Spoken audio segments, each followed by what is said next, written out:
Бұл өлең шумақтары шенеунік мырзаларға арналады, яғни шенеунік ағаларыма. Әрине, көпке топырақ шашпаймын бірең сараңына. Қабыл алыңыздар. Қайрат Ербол қандары өтелеме қазағым. Қазақтың шенеунік дейтін аңдары, сірәда басыма біткен азабым. Соры бар баста беселі, ойласам осы қазақты.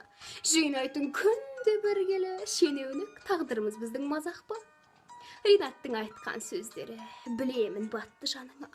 Ақша деп соғар жүрегі, шенеунік мырза, тией мен де арыңа.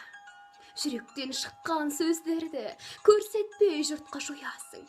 Жегенде жасыл ақшаны, қашан сен енді тоясың.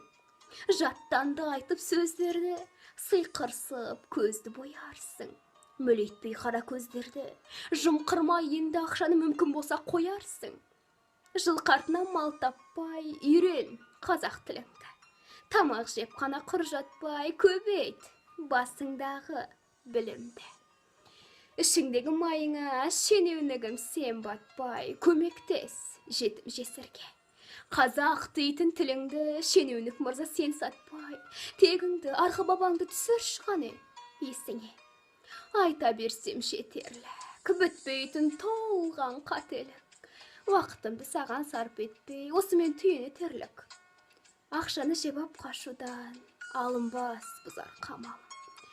Зарлабақ бұны айтудан бар ма екен басқа амал.